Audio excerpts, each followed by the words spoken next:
Assalamualaikum warahmatullahi wabarakatuh. Alhamdulillahirabbil alamin wa bihi nasta'inu 'ala umuri din. Asyhadu an la ilaha illallah wa la syarika lah wa asyhadu anna Muhammadan abduhu wa rasuluh. Allahumma shalli 'ala Muhammad wa 'ala alihi wa sahbihi wa man tabi'ahum bi ihsan ila yaumil qiyamah.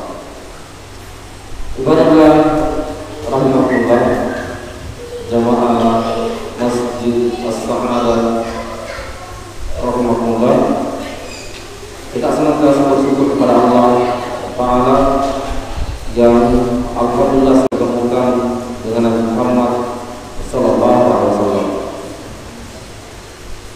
Salah satu bentuk kesyukuran hadirin rahimahullah, hari ini kita kembali melanjutkan ta'lim maghrib kita, pengajian maghrib kita. Semoga dengan pengajian ini kita senantiasa tidak hanya bisa menambah wawasan, tidak hanya bisa menambah wawasan, tapi kita semakin cinta terhadap agama yang kita anut ini. Kita semakin bisa melaksanakan apa yang diinginkan oleh Rasulullah SAW. Pada kesempatan ini kita kembali melanjutkan tema yang berkaitan tentang persoalan akhlak. Sebagaimana yang sering kita sampaikan bahwa persoalan akhlak adalah salah satu persoalan yang sangat penting di dalam agama kita. Tanpa memiliki persoalan yang lain, perbuatan baik dan kebalikannya yang terdapat di dalam kitab Al-Jami, di dalam kitab Al-Jami, di dalam hadis yang diriwayatkan oleh muttafaqun alaih, diriwayatkan oleh Imam Bukhari dan Imam Muslim. Wa an Mughirah bin Syu'bah radhiyallahu anhu anna Rasulullah sallallahu alaihi wasallam qala, Rasulullah sallallahu alaihi wasallam itu pernah menyampaikan kata-kata indah kepada para sahabat, dan ini harus dijaga. Apa kata-kata itu? Rasulullah SAW mengatakan, Inna Allaha harrama alaikum uquqal ummahat. Sesungguhnya Allah mengharapkan kalian beberapa hal. Yang pertama adalah uquqal ummahat, durhaka kepada orang tua. Durhaka kepada orang tua, terutama kepada ibu. Yang kedua adalah wawaddal banat, mengubur anak wanita hidup-hidup. Salah satu kebiasaan jahiliyah di beberapa kabilah di tanah Arab, kalau mereka melahirkan anak perempuan itu mereka kubur, bahkan dikubur hidup-hidup. Nanti kita lanjutkan penjelasannya. Kemudian yang berikutnya yang dilarang oleh Rasulullah, wa man'an wahad, wa kana lakum qila wa qala. Dan Rasulullah SAW juga melarang kalian tentang qila wa qala. Apa itu qila wa qala? Nanti ada penjelasannya. Wa kathratis su'al, dan Rasulullah juga melarang kalian kathratis su'al wa ida'atul mal, dan juga melarang kalian tentang ida'atul mal. Yang pertama yang dilarang oleh Rasulullah SAW di dalam hadis ini rahimahullah adalah uququl muharram. Idza udah Allah sampai saat ini ibu bapak saya masih hidup. Nah, yang dilarang oleh Rasulullah adalah durhaka kepada orang tua, terutama ibu. Terutama ibu, Rasulullah SAW sangat melarangnya. Yang kedua yang Rasulullah larang adalah bawa dari mana? Dapuha hayya, mengukur perempuan hidup-hidup. Kalau anak-anak di belakang ini di zaman jahiliyah, kalau ada anak perempuan baru lahir, itu ada beberapa kabilah itu langsung dikubur, kubur. Boleh jadi ini anak enggak, kalau hidup di zaman jahiliyah itu dikubur hidup-hidup. Makanya Rasulullah melarang. Bahkan ada jahiliyah di ba'd qabail Arab. Ini merupakan kebiasaan orang-orang jahiliyah di beberapa kabilah Arab, immal khawf al atau khashab al-faqr. Alasannya cuma dua biasanya. Karena perempuan di zaman jahiliyah itu adalah aib. Kalau ada seseorang melahirkan anak perempuan, itu dianggap aib, maka mereka buruk. Yang kedua, karena mereka takut miskin. Karena sejak dulu yang banyak bekerja adalah laki-laki. Karena bilang kita takut miskin ini, miskin nanti, sekalian namun itu anak perempuannya. Kemudian yang dilarang juga oleh Rasulullah adalah man'an. Apa itu al-insar? Ay man'u ma yajibu adahu min ma'il wal qawl wal fi'li wal khuluqi. Yang pertama, yang berikutnya yang dilarang oleh Rasulullah adalah menolak melaksanakan kewajiban, baik berupa harta, perkataan, perbuatan maupun akhlak. Kita ini memiliki kewajiban. Baik terhadap harta kita. Misalkan kewajiban kita terhadap harta adalah zakat fitrah dan zakat mal. Begitupun dengan perkataan, kita juga memiliki kewajiban untuk memberikan perkataan yang baik. Kata Rasulullah SAW, man kana yu'minu billahi wal yawmil akhir falyakul khairan aw liyasmut. Barang siapa yang beriman kepada Allah dan hari akhir, itu dia wajib berkata baik. Kalau tidak bisa berkata baik, lebih baik diam saja. Dan ini yang paling sulit untuk saat ini. Banyak kita melihat generasi muda itu terlalu gampang mengeluarkan kata-kata yang tidak baik, baik kepada sesamanya maupun kepada orang yang lebih tua daripada dia. Padahal itu merupakan perintah dari Rasulullah SAW. Bahkan mengharamkan perkataan-perkataan yang tidak baik. Wal fi'l, begitu pun dengan perbuatan. Kita harus melakukan yang terbaik. Wal khuluq, apalagi persoalan akhlak. Salah satu ciri orang Islam yang baik adalah orang yang baik akhlaknya. Bahkan itu merupakan salah satu tujuan daripada Rasulullah SAW diutus. Kemudian yang berikutnya yang dilarang oleh Rasulullah adalah wahati. Tadi man'an dilarang, yang berikutnya adalah wahatin. Apa itu? Fi'lul amri mabni al-kasri ay nahyu 'anil talabi 'anil talab wal istidai ma laysa lahu ahduhu min al-huquq. Yang dimaksud dengan hakim adalah menuntut sesuatu yang bukan haknya.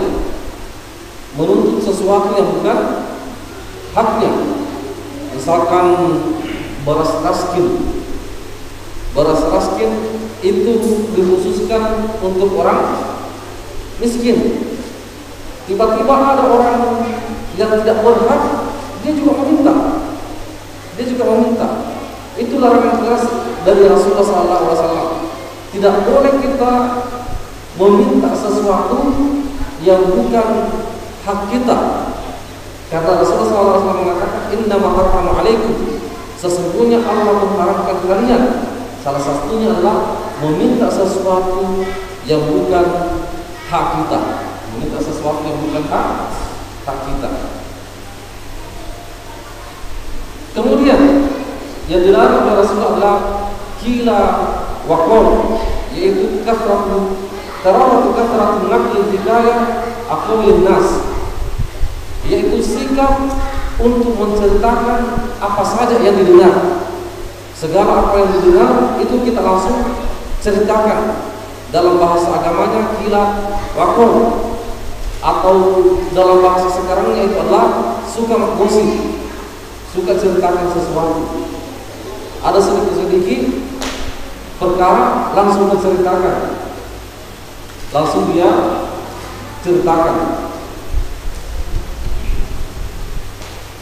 Apalagi kalau misalkan hal yang berkaitan dengan keburukan manusia, keburukan tetangganya, langsung menceritakan. Itu larangan keras dari Rasulullah SAW. Yang berikutnya adalah kathratus su'al, banyak meminta. Di sini ada dua pengertian tentang kathratus su'al. Yang pertama adalah yuradu bihi su'al mal mimman la yatilu lahu su'al. Yang pertama adalah terlalu banyak meminta harta kepada orang, meminta-minta seperti itu. Kerjanya meminta-minta itu tidak boleh. Beda kalau misalkan lembaga kumpul zakat, memang dia memang pekerjaannya itu. Kalau misalkan kita kebetulan pribadi, dia minta ini, tiba-tiba ada orang lewat, dia minta, ada orang lewat itu dia minta, itu tidak boleh. Yang kedua adalah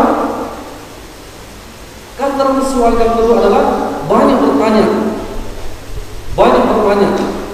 Apa itu yang dimaksud dengan banyak bertanya? Bertanya tentang al-masail allati la taqa, bertanya tentang perbuatan yang sama sekali tidak terjadi, Terkadang misalkan kalau ada ceramah, ada yang bertanya, bagaimana Ustaz kalau terjadi seperti ini. Tidak perlu ditanyakan kalau misalkan sesuatu itu tidak terjadi. Kalau memang hal itu sudah terjadi, baru kita ditanyakan. Salah satu contohnya sesuatu yang terjadi yang mungkin banyak orang tidak tahu. Bagaimana hukumnya kalau ada orang yang tidak tahu hukumnya mandi wajib? Ada orang yang tidak tahu hukumnya mandi wajib dan dia senantiasa junub, kemudian dia sholat. Bagaimana itu? Misalkan ada orang yang tidak pernah belajar agama, nanti umur 40 tahun sadar, kemudian langsung sholat, kemudian dia junub terus karena dia memiliki istri. Bagaimana hukumnya itu?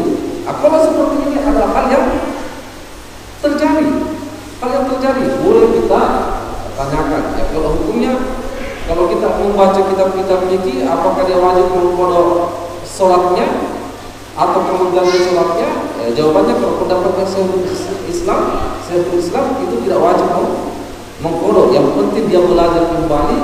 Kalau dia junub, dia harus bersuci seperti itu. Tapi kalau misalkan perkara-perkara yang sama sekali tidak terjadi, hanya mengandai saja, bagaimana kalau terjadi seperti ini, dalam persoalan agama, itu tidak perlu ditanyakan. Dan itu dilarang oleh Rasulullah SAW.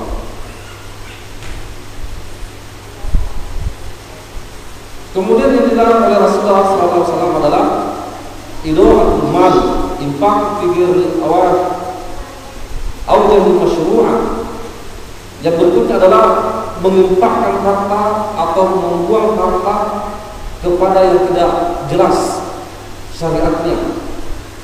Autarku min ghairi hifzi fayadi, atau dia menyimpan harta itu sampai harta itu tidak termanfaatkan. Itu juga tidak boleh. Sama dengan misalkan ada masjid yang sampai ratusan juta saldonya, sampai ratusan juta saldonya tidak terpakai, itu juga tidak boleh. Nah, itu termasuk, kalau misalkan pensyarah menjelaskan, itu termasuk idha'atul mal, menyanyiakan harta, Makanya masjid yang bagus, ada yang masuk ada harta yang terkumpul langsung dimanfaatkan. Karena kenapa? Supaya amalnya orang berjalan. Biasa ada masjid terlalu bangga, dana yang tersimpan itu sampai ratusan juta. Bahkan ada di kota Palopo, terkait pernah saya sholat khotib, uang yang tersimpan itu sampai 300 juta. Nabi menguruskan tidak ada apa yang mau dibangun, karena masjid sudah bagus. Padahal ini ada rahimahullah, masjid itu, pengurus masjid bukan hanya pembangunan masjid yang dipikirkan, tetapi orang-orang sekitar itu juga harus dipikirkan. Apa itu yang harus dipikirkan? Sebuah SDM, banyak-banyaknya orang miskin di sekitar kita. Masjid hanya untuk uang, kita pikirkan itu harusnya masjid itu terlibat. Bahkan pernah terjadi di kampung baru-baru ini, masjid punya dana, padahal ada orang miskin meninggal. Kesulitan apa? Kain kapan? Kesulitan kain kapan? Saling berebut siapa yang belikan kain kapan, siapa yang urus, siapa yang urus. Yang paling wajib yang melakukan itu adalah, kalau ada uang tersimpan di masjid, maka uang itu yang harus dipakai, seperti itu. Jadi salah satu bentuk idha'atul mal adalah menyimpan harta sampai harta itu tidak terpakai. Bukan hanya sekedar menghambur-hamburkan uang, bukan cuma itu. Saya kira mungkin tidak paham sama-sama. Apa kesimpulan daripada penjelasan Rasulullah SAW terhadap apa yang ada di atas? Di dalam Al-Quran, Allah Subhanahu wa Ta'ala berfirman tentang memuliakan orang tua, terutama ibu. Anishkur li wal walidayya ilayya al-masir. Wa qala ta'ala wa wassayna al-insana biwalidayhi ihsana. Allah senantiasa menuntut kita untuk berbakti kepada orang tua. Bahkan Allah mengatakan setelah kita bersyukur kepada Allah, anishkurli, bersyukurlah kepada kata Allah, wal walidain, dan bersyukurlah kepada kedua orang tuamu, kepada kedua orang tuamu yang kalian miliki. Di dalam ayat-ayat yang lain Allah mengatakan wasailal insana biwalidayhi ihsana, dan kami wasiatkan kepada manusia untuk senantiasa berbuat ihsan kepada kedua orang tuanya. Apa itu ihsan? Ihsan biasanya diterjemahkan sebagai berbuat baik. Padahal ihsan hadirin itu ada dua. Ihsan itu ada dua. Ihsan yang pertama adalah ihsan ketika kita beribadah. Ihsan ketika kita beribadah. Ketika malaikat Jibril bertanya kepada Rasulullah SAW, akhbirni 'anil ihsan, beritahukan kepada apa itu ihsan. Kata Rasulullah, anta'budullah ka'annaka tarahu, fa in lam takun tarahu fa innahu yarah. Ihsan di dalam beribadah, kata Rasulullah, ketika kamu beribadah kepada Allah, seakan-akan untuk melihat Allah. Tapi pasti itu sulit. Tapi kalau itu sulit, yakinlah bahwa Allah yang melihatmu ketika engkau beribadah. Fa'innahu yarah, yakinlah bahwa kamu lihat Allah ketika beribadah. Ihsan yang kedua ada terhadap perbuatan. Ihsan terhadap perbuatan. Apa contohnya? Dalam persoalan berbuat baik, kita berusaha melakukan yang terbaik dari orang yang lakukan. Kalau misalkan ada orang yang berbuat baik, maka kita berusaha lebih baik daripada orang itu. Maka itu berbuat ihsan. Di dalam hadis yang diriwayatkan oleh Imam Bukhari dan Imam Muslim dari hadis Abu Hurairah, anna rajulan qala, ya Rasulullah, man ahaqqun nasi bi husni sahabati. Pada suatu ketika ada seorang laki-laki bertanya kepada Rasulullah SAW, wahai Rasulullah, siapa orang yang paling berhak aku berbakti kepadanya? Ini sudah populer ini. Rasulullah SAW mengatakan ummu. Kemudian siapa lagi ya Rasulullah? Tsumma ummu. Tsumma man ya Rasulullah? Siapa lagi ya Rasulullah? Ummu. Tsumma qala abuka. Jadi posisi ternyata ibu itu lebih tinggi daripada bapak. Penghormatan kepada kebaktian kita kepada ibu kita itu harus lebih jauh lebih tinggi daripada kepada bapak kita. Rasulullah menunjukkan kepada kita ketika ada orang bertanya kepada siapa orang yang paling aku berhak berbakti kepadanya, Rasulullah menunjukkan yang pertama adalah kepada ibu. Kemudian Rasulullah ditanya lagi, Rasulullah menjawab, ya kepada ibumu lagi. Setelah itu ditanya lagi Rasulullah, kepada siapa lagi? Ya kepada ibumu lagi. Baru kepada bapak kita. Terkadang kita hadirin rahimahullah, kita dapatkan ada orang yang sangat perhatian kepada orang lain, sangat perhatian kepada orang lain, tapi dia lupa kepada orang tuanya. Banyak kita dapatkan kalau sosialnya kepada orang lain itu bagus sekali sosialnya kepada orang lain, tetapi kepada kedua orang tuanya itu lain. Bahkan anak-anak kita mungkin kalau sama temannya itu bagus sekali, tapi kepada orang tuanya itu terkadang jauh daripada kebaikan. Ya, semoga kita jauh daripada hal-hal seperti itu. Rasulullah SAW pernah mengatakan, "Alam nabbuka bi akbaril kabair."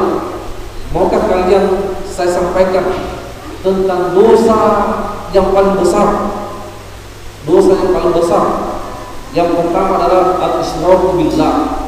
Yang pertama adalah menyekutukan Allah Subhanahu wa taala.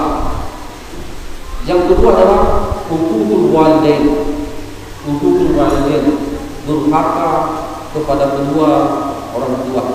Jadi anak-anak yang ada di belakang yang masih punya orang tua, tidak boleh durhaka sama orang tuanya. Tidak boleh durhaka kepada kedua orang tua.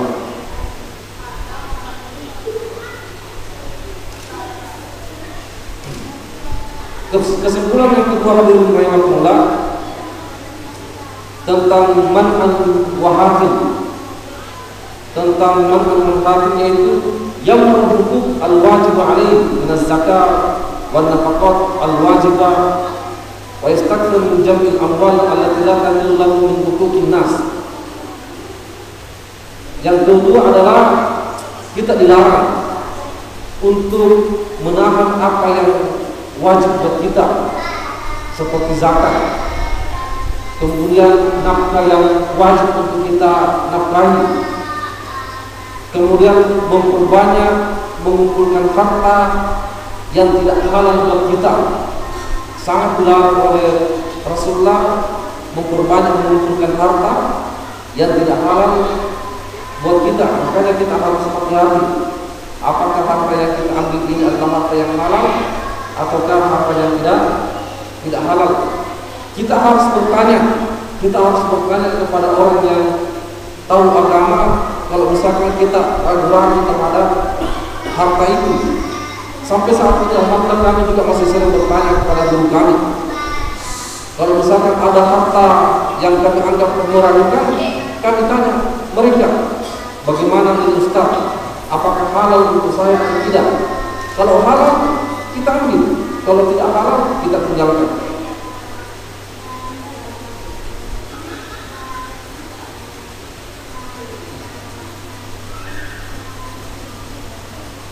Kemudian kesimpulan berikutnya adalah larangan tentang terlalu banyak menceritakan apa yang kita dengarkan langsung kita ceritakan. Hal ini disebutkan oleh Rasulullah SAW, min husnil islamil mar'i tarku ma la ya'nihi. Salah satu bentuk bagusnya keislaman seseorang adalah meninggalkan sesuatu yang tidak penting. Kalau misalkan berita itu tidak penting, ya kita tinggalkan. Kalau hal itu tidak penting, maka kita tinggalkan. Karena salah satu bentuk baiknya keislaman kita adalah meninggalkan sesuatu yang tidak penting. Berikutnya, kesimpulan berikutnya adalah jangan terlalu banyak bertanya kalau hal itu belum terjadi. Allah Subhanahu wa taala mengatakan dalam Al-Qur'an di dalam surah Al-Maidah ayat 101, ya ayyuhalladzina amanu la tas'alu an asya'a in tubda lakum tasukkum. Wahai orang yang beriman, jangan kalian bertanya sesuatu yang jika itu dijawab, itu akan menyulitkan kalian. Artinya kita jalani apa yang kita bisa jalani, kita jalani apa yang kita sudah pahami. Sesuatu yang belum terjadi tidak perlu ditanyakan.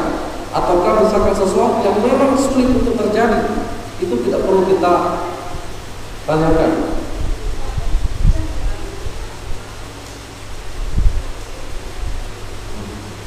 Saya kira seperti itu hadirin rahimakumullah tentang pengajian kita pada malam ini.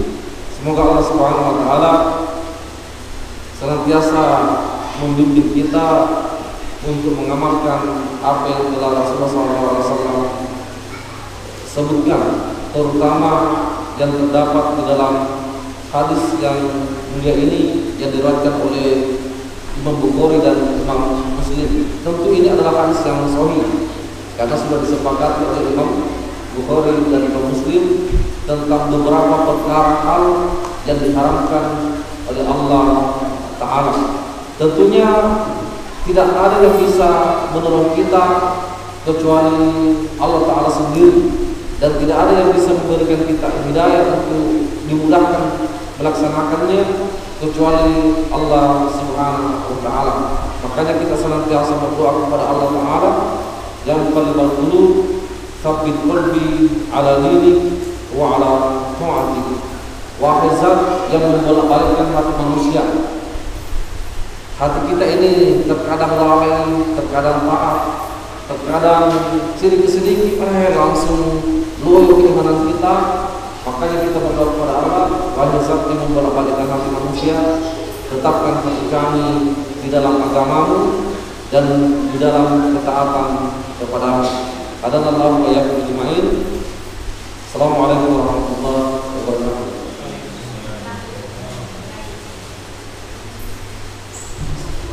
Jam berapa masuk ke sini? Masih lama?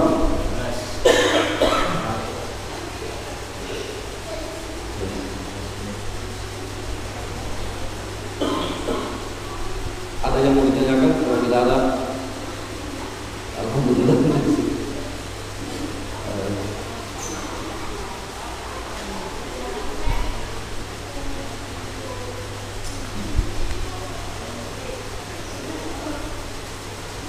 Saat ini yang paling banyak kami geluti sekarang itu berkaitan dengan perkara-perkara ibadah yang mungkin sulit untuk dijawab.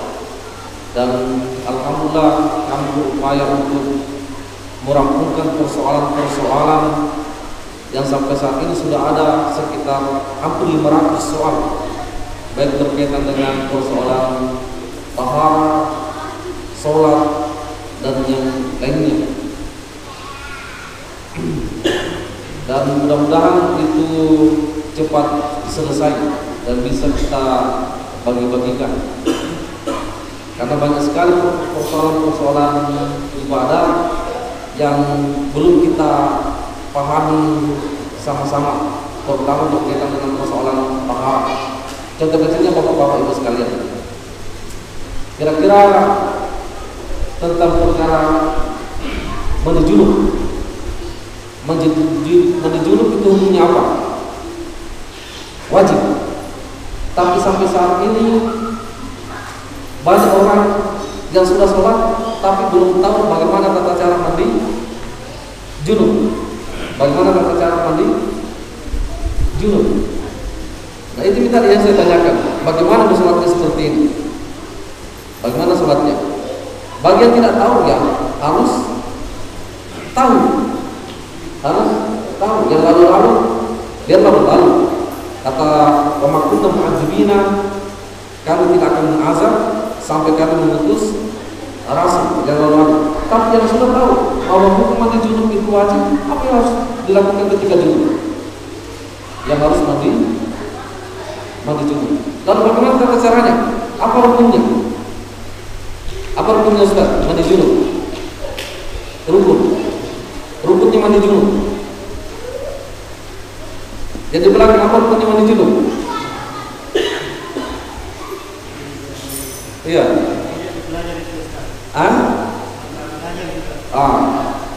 Rukunnya mandi junub itu cuma dua. Rukunnya mandi junub itu dua. Apa yang pertama? Yang pertama niat. Niat. Yang kedua adalah meratakan air ke seluruh badan. Meratakan air ke seluruh badan. Yang lainnya itu sunnah. Makanya kalau misalkan ada orang tua yang bertanya ke saya bagaimana Ustaz di Pondok itu sudah sunnah, dimulai dengan ini, minimal itu kita lakukan hukumnya. Karena kalau kita sudah lakukan hukumnya, mandi junubnya sudah sah, yaitu niat, kemudian meratakan air di seluruh badan. Ulama mengatakan, contoh kecilnya, kalau berniat dompak di sungai itu sudah sah atau sudah rata airnya. Yang lainnya itu adalah sunnah. Apa sunnahnya? Dalam hadis riwayat Bukhari itu dimulai dengan niat. Kemudian apa? Mencuci kemaluan. Kemudian apa? Mencuci tangan kiri. Kalau di zaman Nabi, sapu-sapu ke dinding atau tangan. Kemudian apa? Kemudian berwudu seperti wudu sholat. Berwudu seperti wudu ketika sholat. Sesudah itu apa? Mengucek-ucek kepala. Sesudah itu apa? Menyiram air 3 kali. 1, 2, 3. Sesudah itu apa? Meratakan air ke badan. Dan ingat hadis rahimahullah, ketika kita sudah tahu mandi wajib, maka sebenarnya kita juga sudah tahu tata cara memandikan jenazah. Karena mandi wajib dengan memandikan jenazah itu mirip, cuma sedikit perbedaannya. Kalau jenazah sunnahnya itu mencuci dengan 3 jenis air, tetapi berkaitan dengan perbuatannya itu hampir sama. Bagaimana kalau jenazah? Makanya Imam Syafi'i berkaitan dengan mandi wajib itu menggolongkan 6 orang yang mandi wajib. 6 orang yang mandi wajib. 3 di antaranya laki-laki tergolong di dalamnya, 3 di luarnya itu adalah perempuan. Salah satunya adalah mandi wajib bagi jenazah yang meninggal. Itu mirip dan rukunnya juga sama. Niat kemudian meratakan air. Yang lainnya adalah sunnah. Jadi bapak-bapak, kalau misalkan tidak ditolak sunnahnya mandi wajib, minimal itu 2. Niat kita berniat. Yang kedua adalah meratakan air di seluruh badan. Karena itu adalah rukun. Saya kira seperti itu. Semoga kita semua bisa mendapatkan ilmu yang bermanfaat. Adalah yang